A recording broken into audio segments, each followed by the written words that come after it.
know you've got your tendinitis thing on the blog, your latest Yeah. blog post.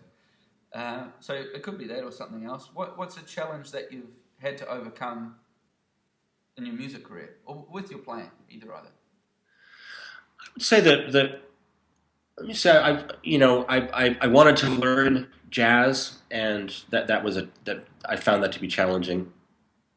And I think I did learn quite a bit, and wrote. My answer to a challenge is to make a creation that incorporates whatever I was trying to learn or trying to grow in. So I feel like I met that challenge pretty well, and made an album on a jazz guitar called Spirit. It was in 2005, 2006. That I feel really, really happy about. Other challenges, I would say that the challenge of just surviving as a musician, doing what I do. It's been difficult. I've had to basically just believe in myself sometimes, because it's not always been that easy.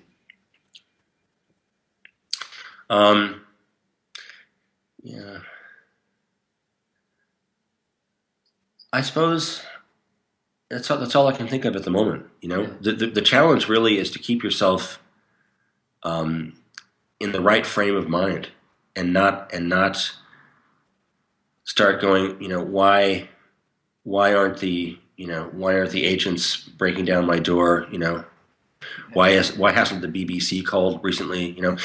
It's I can't control other people. I can't control the demand for my music, or the demand for me.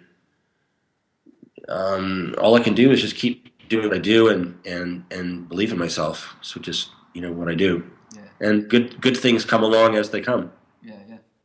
And I'm guessing even for the guitar heroes, there's a lot of ups and downs. Yeah. And what things do work to keep you in a good place mentally, just day to day? By now you've probably found what works and what doesn't work. A lot. So have you got little things that kind of keep you in a good place, or that you like to do? You mean in terms of practicing, in terms of No, just in terms of you might. It could be something as simple as you like to walk, and it sounds silly, right? But, okay. No, I do have a routine, and I do exercises. I do push-ups and sit-ups and a bit of dancing around. Basically, just as a way of waking up and warming up for the day. So, and I ride my bike. Well, Well, I can't do it right now because of my foot operation, but I ride my bike every day, my mountain bike. Oh, cool, yeah. So I guess I keep my body physically in shape, or try to. I love to cook, and I love wine and whiskey, and I love I like to read. I like to write. I haven't written a blog post recently, but I do love writing blog posts. Yeah. I love photography. So if I've had enough of sitting in one chair doing one thing, I'll move to another chair and do another thing. Yeah, cool. I'm actually sitting in my photography chair now. This is, but yeah. So I've got enough different things that I enjoy doing that I'm never bored. Yeah. And if your brain gets wrecked, you just hop into the next chair, kind of thing. Exactly. Yeah.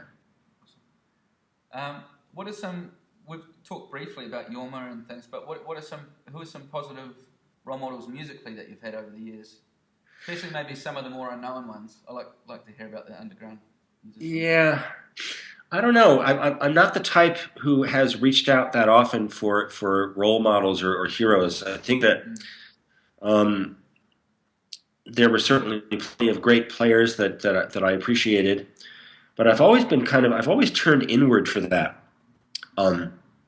Because I've always had this creative thing, and so I think that when I was in my formative years and my teens, Jorma Kaukonen, Leo Kottke, John Fahey, John McLaughlin, Jimi Hendrix, Jeff Beck, Eric Clapton, all those guys, I thought were really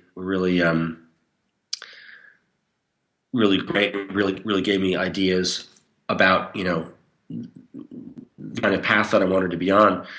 But what really took me over much more was the actual experience of playing and writing and creating music, and that ultimately was more important to me than trying to emulate or be inspired by other musicians or players. Yeah. I think that I take inspiration from them, but I don't spend that much time thinking about them. I'm much more thinking about the creative bit on the next tune that I'm writing. Yeah. Getting the verse going. Yeah. Yeah, yeah. And we kind of covered it, but just to recap, so is there advice for guitarists out there that are wanting to make music their career, but they need, say, a little extra help, or they're letting, say, with booking shows or with things like that? There's always, get a lot of questions about, yeah, just about putting shows together or touring and things. Or where can you reach out to get a little help with that kind of thing, or what should an artist be doing? I know it depends on what stage you're at, but Yeah, it's the music business is so difficult. I don't know what to tell you, but I think it's probably similar now for a young player as it was for me back in the late '70s. You just back then you would put together what was called a press kit, which was an 8x10 glossy black and white photograph and a bio and maybe some reviews if you had some reviews. Um, back then it was an LP or a cassette. Actually, it would be a cassette, and you would put that in an envelope and send it to a club or send it to a promoter or send it wherever, and just basically just ask for gigs. And and 9 out of 10 times it doesn't work, and then you get one, and then you might get another one that came from that first one, and you just have to grow it that way. And there's no easy way to do it. And every musician who doesn't have one desperately wants an agent to do the work of getting these gigs, because it's really hard work. yeah, My wife is my agent for a lot of the countries I play in. Although we've got some agents now that are covering me for Europe and other places, but she finds it quite difficult and challenging to get gigs. And I'm pretty well known, but it doesn't mean that it's ever easy to book gigs.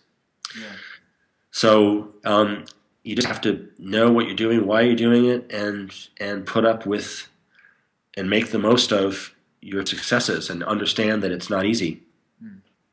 yeah. Does she ever get sick of all your guitars lying around? Huh? Does Kathy ever get sick of your guitars lying around everywhere? Well, they're all in a closet actually. They're almost all of them, Oh, yeah. except the ones that I'm playing right now at the moment. But yeah, I was wondering if I should sell some of them or not. I don't know, but I don't think so. I think I'll hold on to them. Yeah. And the last question, mate, because I know I'll let you go for a cup of tea or whatever you're going to do, but what would be your number one bit of advice for a musician or a guitarist that wants to play? And, Uh, Decide whether you want to make it a career, or whether you just want to have it be something that makes you happy personally. You have to make that choice, and hopefully you'll make the second choice, which is never ever try to make a career out of it, because it's just really tough. Um, on the other hand, I know guitarists who have done very well, but they've done very well over a very long period of time, and it was never easy. So again, it sort of is the same answer as to the last question you asked. Um, if you know this is what you're going to do, and it's the only thing you're going to do, then just go for it. And going for it to me means, in today's world, it means, write your own music, or if you do a great rendition of something else, but get those YouTube videos up there, and because that's sort of today's way to make it quickly anyway, is YouTube. So just make YouTube videos, make albums, own your content, and get out there and play in as many different situations as you can, and try to get paid for it if you can, and just keep going.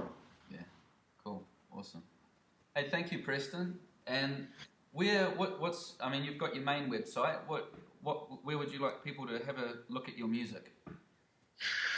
I think Bandcamp is probably the best place to listen to and download music. But I'm also on iTunes. If you want to purchase my physical CDs, it's cdbaby.com. You can find links to all these places on my website. It's on the music page of prestonreed.com. But if you want to listen to individual tracks and or purchase individual tracks, Bandcamp is good. Yeah, and I'm guessing there's not one to start with. Just dive in. Just dive in. Yeah.